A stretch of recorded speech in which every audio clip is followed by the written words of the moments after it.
السلام علیکم ورحمۃ اللہ وبرکاتہ۔ میرے عزیز دوستو، آج ہم محمد بن قاسم کی زندگی کے اس باب میں داخل ہونے جا رہے ہیں جہاں سے ان کی شخصیت کی حقیقی تعمیر شروع ہوتی ہے۔ پچھلی قسط میں ہم نے دیکھا کہ وہ کس گھرانے میں پیدا ہوئے، کس طرح کا بچپن گزارا اور کس ماحول میں پروان چڑھے، لیکن اب ان کی زندگی کا وہ دور آ رہا ہے جہاں ایک بچے کو ایک مجاہد، ایک قائد اور ایک ہیرو بنایا جا رہا ہے۔ دوستو، محمد بن قاسم کی تربیت کی بنیاد قرآن پر رکھی گئی۔ ان کے والدین نے فیصلہ کیا تھا کہ بیٹے کے زبان سے پہلا لفظ اللہ اور اس کے رسول کا ذکر ہو۔ صبح سویرے اذان کی آواز کے ساتھ ہی وہ جاگ جاتے، مدرسے کی مٹی سے بڑی چٹائیوں پر بیٹھے اپنے استاد سے قرآن کا سبق لیتے۔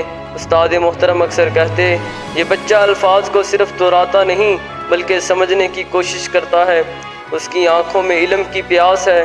محمد بن قاسم قرآن کی محض زبانی یاد نہیں پڑھتے تھے بلکہ اس کی آیات کو دل میں اتارتے تھے۔ جب جہاد، صبر یا عدل کا ذکر آتا تو وہ دیر تک سوچتے رہتے کہ یہ سب عملی زندگی میں کیسے نافذ کیا جا سکتا ہے۔ ساتھ ساتھ عربی زبان کی فصاحت، شعر و ادب اور تاریخ عرب کے قصے بھی ان کے نصاب کا حصہ تھے۔ ان کے اندر ایک مقرر اور ایک مفکر بننے کی صلاحیتیں پروان چڑھ رہی تھیں۔ میرے عزیزو، عرب کا معاشرہ ایسا تھا کہ وہاں ہر نوجوان میدان جنگ کا سپاہی ہوتا تھا۔ گھڑ سواری، تیر اندازی اور تلوار بازی ان کے کھیل بھی تھے اور ان کی زندگی بھی۔ محمد بن قاسم روز شام کو اپنے ساتھیوں کے ساتھ مشق کرتے، کبھی گھوڑے پر سوار ہو کر صحرا میں دوڑ لگاتے، کبھی لکڑی کی تلوار سے اپنے ہم عمر لڑکوں کے ساتھ مشق کرتے۔ ایک دن ان کے استاد جنگ نے، جو کہ ایک پرانے سپاہی تھے، ان سے کہا، محمد، یاد رکھو، تلوار ہاتھ کی طاقت سے نہیں، دل کے عزم سے چلتی ہے۔ دشمن کے سامنے ڈرنے والا سب کچھ کھو دیتا ہے، لیکن اللہ پر بھروسہ کرنے والا کبھی شکست نہیں کھاتا۔ یہ الفاظ ان کے دل میں نقش ہو گئے۔ وہ ہر وار کرتے وقت بسم اللہ پڑھتے اور دل ہی دل میں دعا کرتے، اے اللہ مجھے اپنے دین کی خدمت کے لیے طاقت دے۔ ناظرین کرام، محمد بن قاسم کی والدہ ان کے لیے سب سے بڑی رہنمائی تھیں۔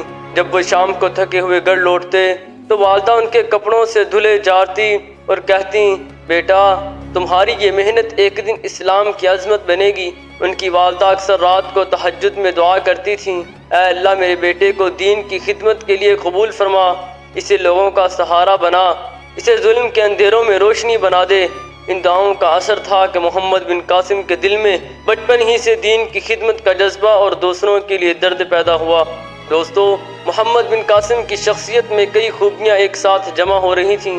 وہ اپنے ساتھیوں میں سب سے زیادہ نرم دل بھی تھے اور سب سے زیادہ بہادر بھی۔ اگر کوئی کمزور بچہ کھیل میں ہار جاتا تو وہ اسے ہمت دلاتے، اگر کوئی زخمی ہو جاتا تو اس کے زخم پر پٹی باندھ دیتے، لیکن جب مقابلہ ہوتا تو وہ ایسے لڑتے جیسے ایک شیر اپنے شکار پر جھپٹتا ہے۔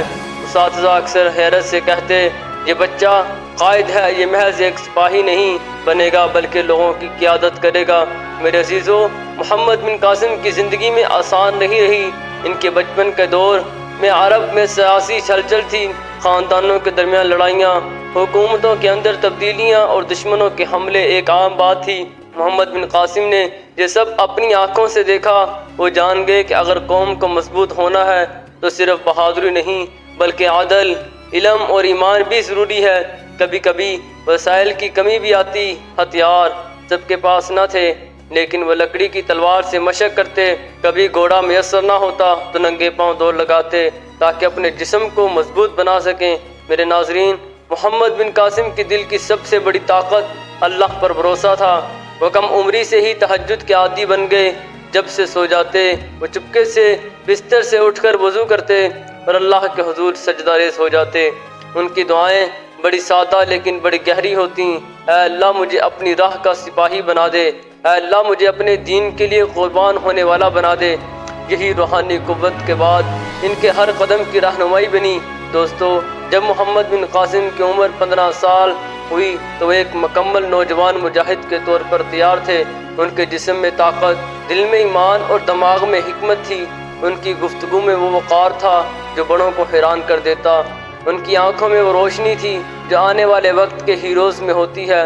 وہ اب صرف ایک بچہ نہ تھے بلکہ اسلام کی تاریخ لکھنے کے لیے تیار ہو رہے تھے۔ میرے عزیزو، آج کی قسط میں ہم نے دیکھا کہ کس طرح محمد بن قاسم نے تعلیم اور تربیت کے مراحل طے کیے، کس طرح وہ مشکلات سے گزرے اور کس طرح ان کے دل میں ایمان اور بہادری کی روشنی بڑھی۔